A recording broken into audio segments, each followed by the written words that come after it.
ஆனால் ஈரோட்டு சிங்க தந்தை பெரியார் அவர்கள், பகுத்தறிப்புகளை தந்தை பெரியார் அவர்கள் தன்னுடைய உயிர் பிரிகிற கடைசி நிமிடம் வரையில தமிழுக்காக, தமிழ் இனத்திற்காக, தமிழ் சமுதாயத்திற்காக, மனித உரிமைக்காக, அதுவும் குறிப்பாக பெண்களுடைய உரிமைகளுக்காக போராடியவர், வாதாடியவர் தந்தை பெரியார் அவர்கள். ஒரு இறந்த பெருந்தலைவரை பற்றி அவதூறாக பேசுவது ஏற்றுக்கொள்ள முடியாது. இன்றைக்கு அவர் வாழ்ந்த காலம் பாமர மக்களுக்கு அவரால் ஏற்பட்ட நன்மைகள் ஏராளம். அந்த காலகட்டத்தில் தாழ்த்தப்பட்ட, ஒடுக்கப்பட்ட ஏழைகள், பின்தங்கியவர்களுக்கு பெரியார் போல் இருக்கின்ற காரணத்தினால்தான் ஏற்றம் பெற்றார். அதையெல்லாம் மறக்கக்கூடாது. யாராக இருந்தாலும் அந்த தலைவர்களை அவதூறாக பேசுவது, விமர்சனம் ஏற்றுக்கொள்ள முடியாது, சரியல்ல. பெரியாரை பற்றி விமர்சிக்க எல்லாருக்கும் உரிமை உண்டு. ஆனால் அவர்கள் பைத்தியக்காரர்களாக இல்லாமல் அந்த வெறிபிடித்த நாய்கள் மாதிரி குறைக்கின்றவர்களுக்கு பதில் சொல்ல முடியாது. நன்றி, வணக்கம். ஆமா, ஒரு பைத்தியம் இன்னொரு பைத்தியத்தோட சேர்றது. சனாதன சக்திகளுக்கு பெரியார் அநாகரிகமாகத்தான் தெரிவார், அருவருப்பாகத்தான் தெரிவார். எனவே அண்ணாமலை சீமானை ஆதரிக்கிறார் என்றால் சீமான் இதை சிந்தித்து பார்க்க வேண்டும், சீர்தூக்கி பார்க்க வேண்டும். அவங்களுடைய அரசியல் அடையாளங்களை, தொலைந்து போன தன்னுடைய விலாசங்களை தேடி பொறுக்கி எடுப்பதற்காகத்தான் இவங்கெல்லாம் தந்தை பெரியாரை விமர்சனம் செய்து கொண்டிருக்கிறார்கள். முதல்ல தந்தை பெரியார் யார் அப்படின்னு தெரிஞ்சுக்கிட்டு அவர் பெண் விடுதலை பற்றி என்ன பேசியிருக்கிறார், எந்த இடத்திலே எதை அவர் பேசியிருக்கிறார். இவங்களுக்கு வசதிக்கு ஏற்ற மாதிரி எல்லாத்தையும் தனியா எடுத்து வச்சுக்கிட்டு தனக்கு எல்லாம் தெரியுங்கிற மாதிரி பேசுறதே ரொம்ப தப்பு.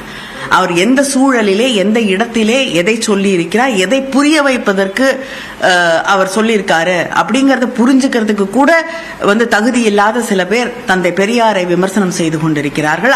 நாங்க தொடர்ந்து திராவிட முன்னேற்ற கழகமும் திராவிட இயக்கங்களை சார்ந்தவர்களும் தொடர்ந்து வைக்கக்கூடிய விமர்சனத்தை இன்னைக்கு அவருக்கு சப்போர்ட்டா யார் வராருன்னு பார்த்த உடனே நமக்கு யாரோட பி டீம், யாருக்காக அவங்க இத்தனை வருஷமா வேலை செஞ்சுட்டு இருக்காங்க, யாரை முன்னிறுத்துவதற்காக அப்படிங்கறது நமக்கு தெளிவா புரிஞ்சிருச்சு.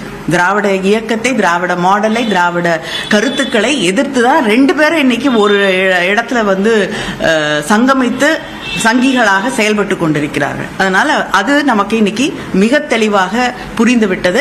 தந்தை இன்னைக்கு மைக்கு முன்னாடி உட்கார்ந்து பேசுறவங்க எல்லாம் முன்ன புரிஞ்சுக்கணும், இது தந்தை பெரியார் அவர்களுக்கு தந்திருக்கக்கூடிய உரிமை, தந்தை பெரியாரால் தான் அந்த மேடையே அவங்களுக்கு இருக்குங்கிறத புரிஞ்சுக்கிட்டு பேசிட்டோம். இந்த 4 பக்கத்தில் இவர்கள் சொன்ன அந்த கொச்சையான செய்தி பெரியாரால் எந்த இடத்திலும் சொல்லப்படவில்லை. ஆனால் இப்படி அபாண்டமான பொய்யை சீமான் பரப்பி வருகின்றார். இப்படி ஏற்கனவே 1973ஆம் ஆண்டு துக்ளக் ஒரு தவறான செய்தியை பரப்பியது.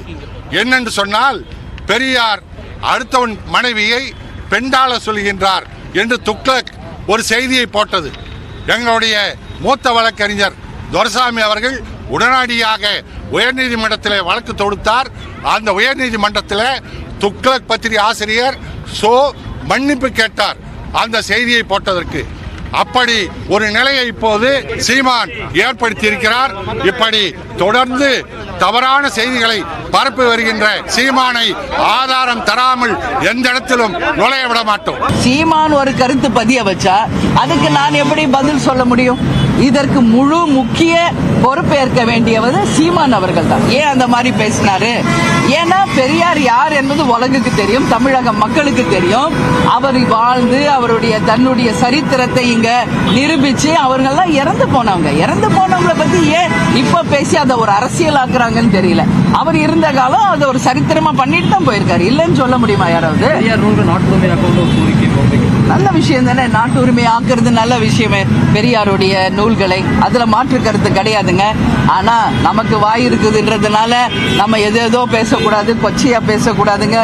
வாழ்ந்து மறைந்த தலைவர்கள் அது யாரனா இருக்கட்டும், அவங்க மறைந்த பிறகு அவர்களை பற்றி தவறாக பேசும் கருத்து நிச்சயமாக தேசிய முற்போக்கு திராவிட கழகம் நாங்க ஏற்றுக்கொள்ள மாட்டோம். எனவே அவருக்கு சொன்ன அந்த கேள்விக்கு பதில் அவரிடமே நீங்க கேட்கணும்னு சொல்லி நான் கேட்டுக்கிறேன்.